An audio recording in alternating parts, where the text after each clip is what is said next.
The title of the story is Nature, and it was written by DEBBIE TIYAN. The world was too small, and her dreams were too big for her.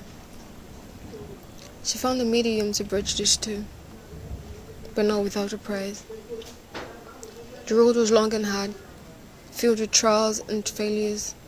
Tear-stained sand traced her footsteps, but she kept on moving, eager than ever to have the last laugh.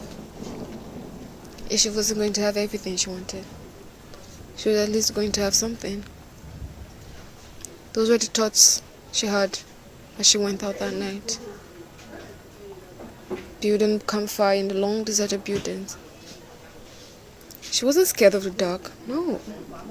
She was wary of it, because it mirrored something in her she didn't want to acknowledge. The darkness. It plagued her, teased her, spoke to her. She never thought it strange that inanimate entities like that called more to her than any human ever did. Not even her mother who bore her, the woman who also hated her. Her life was a mirage of upturned circumstances, but still, she felt free when she was away from all of that. So much so she could fly in its embrace.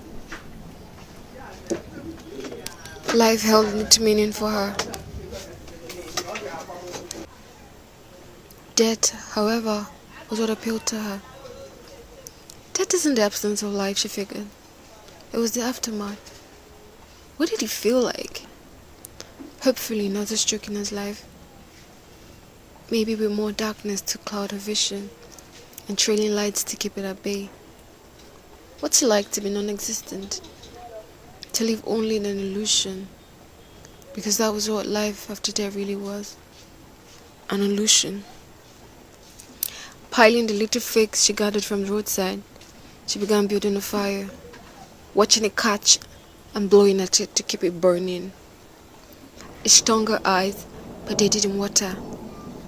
The wetness from the film until the breeze dried them. None fell.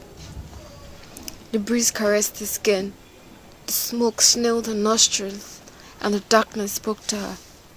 She watched as the flames rose, licking the blackened sticks, the orange light a blinding contrast to the glowing darkness that she was so straightly drawn to. The smoke stung her eyes, but she willed them open. It was a battle she fought. No longer would she be bowed by forces within her control. All around the trees sang, dancing softly to the music of the gentle breeze. She didn't have to look to see. This was the scene she was used to, a scene she had become too comfortable in. She wanted more than ever to remain enclosed in the weakness of her failing flesh. Pain was a feeling of the mind, and satisfactory was a pang from cold guilt. She wondered if he felt pain too. Imagine what it would feel like to reach out with a numbed mind, stroke the flames. It wasn't their fault they were what they were. It was their nature. It wasn't her fault she was who she was. It was nature. Born to die, her name said. But she had seen 100 moves and still the name eluded her. Born a curse, to be avoided and feared by all. She felt a similarity to the fire. I know what it feels like, she whispered. And as if in response, the fires leaped. She smiled weakly, certain the fires were communicating with her. But she didn't want to let it in. Not anymore, by the way. She reached out a finger and placed it on the steaming pot. Felt the pain that left her ringing in her brain. An unusual thought filled her head. She got up and one by one peeled the clothing items off her body. Slowly, with fascinated awe, she kept tossing them into the fire until it grew hotter and fierce. The heat incensed her, and like a woman possessed by demons, she jumped into the fire, screaming as the flames leapt at her. The fire accepted her, and together they became one. A explosion of blue flames filled the night, and when morning came, not even a bone was found.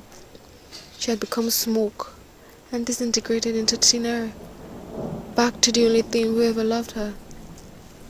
Nature.